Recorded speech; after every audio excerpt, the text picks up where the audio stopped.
Aujourd'hui, on se retrouve non pas pour réaliser un projet, mais j'avais envie de partager avec vous une petite astuce technique pour apporter du relief à vos cartes. Alors, bien sûr, il existe différentes manières d'apporter du relief. Mais aujourd'hui, j'avais envie de vous parler des classeurs d'embossage ou plioirs d'embossage. Donc, ces classeurs, on les retrouve à la page 222 de notre catalogue annuel. Et vous voyez ici, c'est très facile de se repérer parce qu'on a un code couleur. Pour apporter justement ce relief à nos projets, Stampin' Up vous propose d'acquérir deux types de plioirs de gaufrage. Tout d'abord, on a ici symbolisé en rose corail les classeurs dits d'impression standard, comme celui-ci par exemple. Donc celui-ci c'est descendu du ciel, il représente en fait une pluie de neige qui tombe, voilà.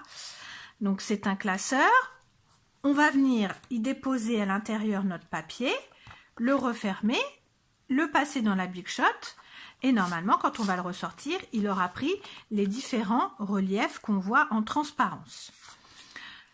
Les classeurs à impression standard sont reconnaissables parce qu'ils sont plus fins que les plioirs de gaufrage profonds, qui sont eux beaucoup plus épais.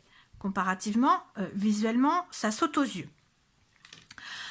Eux, ils sont symbolisés par le rose poudré.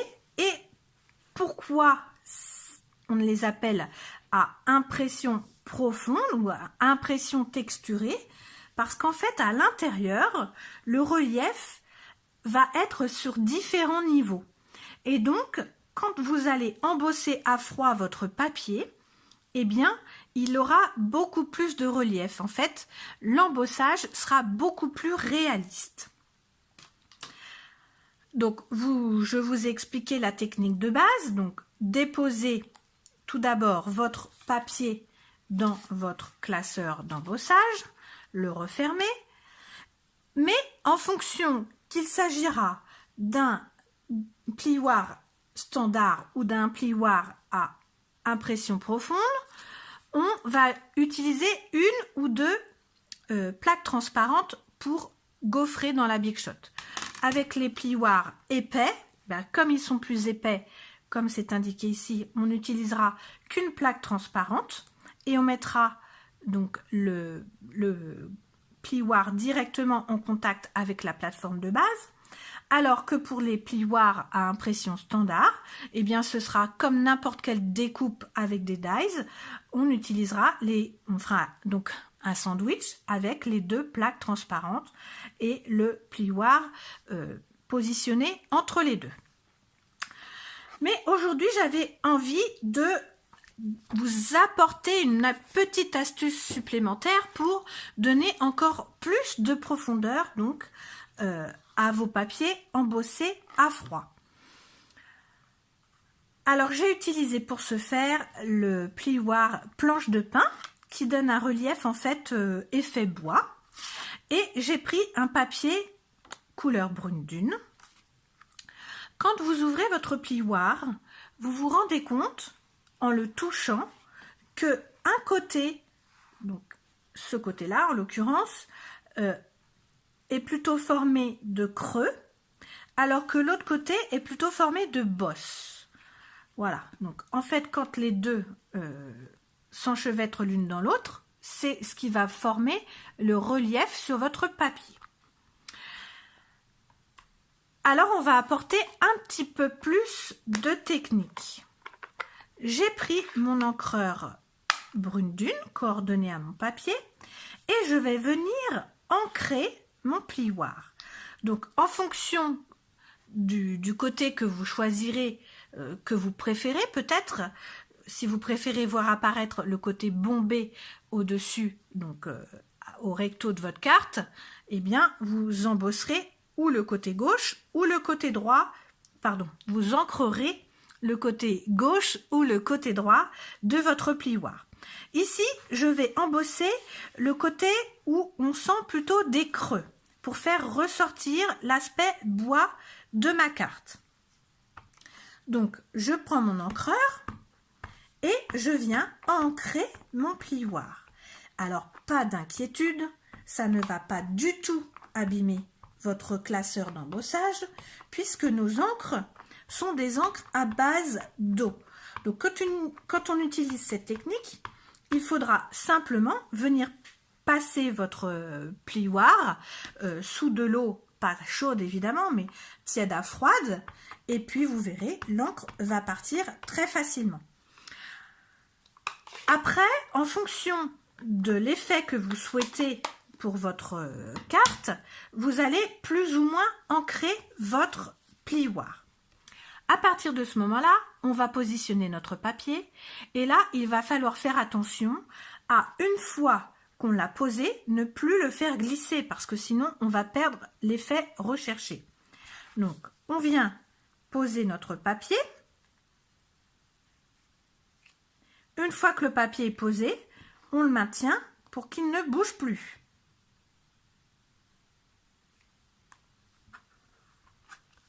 Voilà. Et ensuite, on vient prendre notre Big Shot.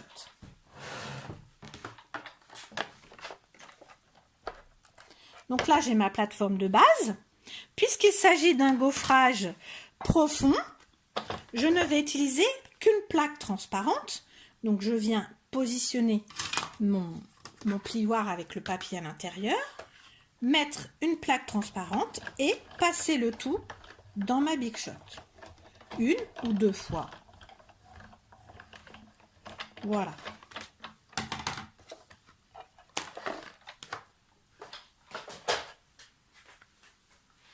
Et ensuite, on vient retirer notre papier et regarder l'effet que ça donne. Eh bien, l'effet est beaucoup plus accentué, comme un vrai effet bois. Si j'avais ancré l'autre partie de mon plioir, eh bien, j'aurais obtenu cet effet-là. C'est les nervures qui auraient été ancrées et donc qui auraient pris la couleur de l'encre et qui, elles, donc ressortent plus que le reste du papier. Alors, en fonction des projets que vous avez envie de réaliser, vous pouvez ancrer une ou l'autre partie, ou selon vos goûts également, hein. Voilà. Alors, je vais aller laver mon plioir et je reviens vers vous. Voilà, je suis de retour. Donc, vous voyez, mon plioir est comme neuf. Je l'ai simplement passé sous l'eau et j'ai pris la précaution de bien le sécher à l'intérieur des petits interstices, voilà, pour pas qu'il s'abîme. Mais vous voyez, en aucun cas, l'encre n'est venue abîmer mon classeur de gaufrage. Voilà pour cette technique et j'avais envie de vous en montrer une autre. Allez, soyons fous. Une autre technique, à nouveau avec une base d'encre, mais pour non pas cette fois-ci donner plus de relief, mais plutôt pour donner un effet vieilli.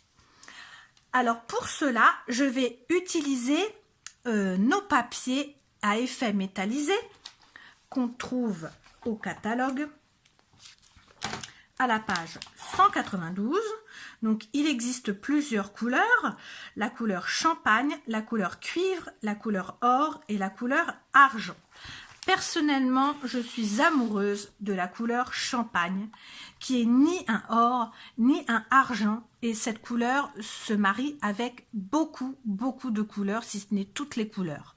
Voilà, parce qu'elle n'est ni chaude, ni froide.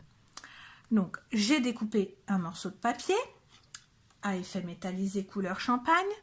Je vais prendre un morceau de brouillon pour protéger mon espace de travail.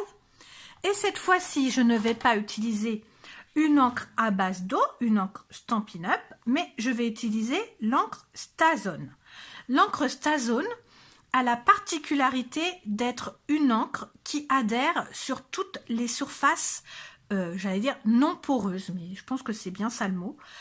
Toutes les surfaces qui ne sont pas poreuses, donc le papier, eh bien l'encre va adhérer.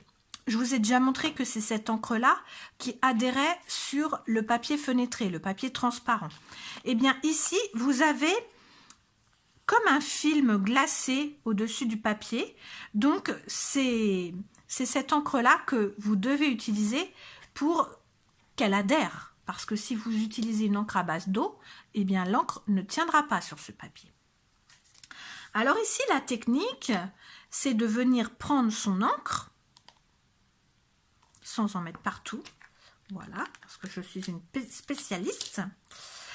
Et là, on ne va pas venir ancrer le papier de cette manière-là, c'est-à-dire ancrer le papier de manière perpendiculaire, non, parallèle, je ne suis pas bonne en maths, hein, vous avez remarqué, à notre papier, mais on va donner une petite inclinaison à l'encreur pour qu'il n'y ait qu'une petite surface de l'encreur qui vienne en contact avec le papier.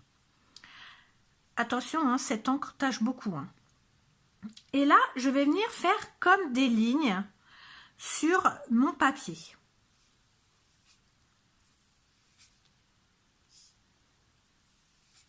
Alors, plus ou moins appuyé, selon ce que j'ai choisi de faire comme projet. Voilà, moi je veux un projet qui paraisse très vieilli, donc j'ai fortement insisté. Si vous voulez quelque chose de plus doux, faites des essais et puis voyez comment vous pouvez appliquer votre encre. On va laisser sécher quelques secondes notre encre sur notre papier. Voilà, je pense que ça devrait être bon maintenant. Et là, cette fois, je vous propose d'utiliser ce superbe classeur qui a un effet vieux carreau de ciment. Enfin, il est sublime, ce classeur. Et aussi, il est très profond, c'est-à-dire qu'il y a vraiment, vraiment différentes épaisseurs d'impression à l'intérieur.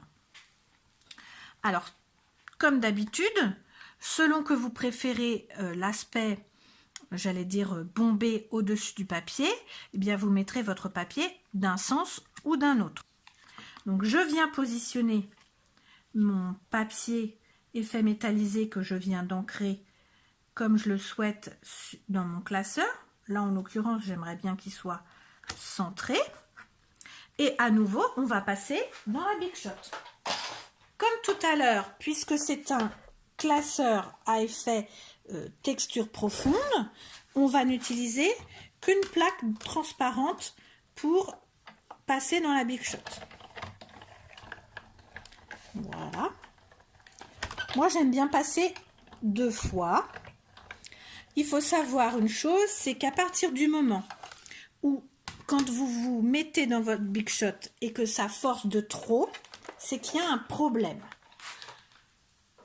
On doit sentir une résistance, mais ça ne doit pas forcer, sous peine bien évidemment d'abîmer votre matériel. Et là, je viens ouvrir et voyez l'effet vieilli que l'encre Stazone est venue apporter au papier. Voilà. Personnellement, je trouve ça très très joli. C'est pas grand chose, mais ça fait un très bel effet. Alors voilà pour les petites techniques et astuces que j'avais envie de vous proposer aujourd'hui. Et puis, je vous laisse découvrir en photo les réalisations que j'ai fait grâce à ces 2 techniques. À bientôt!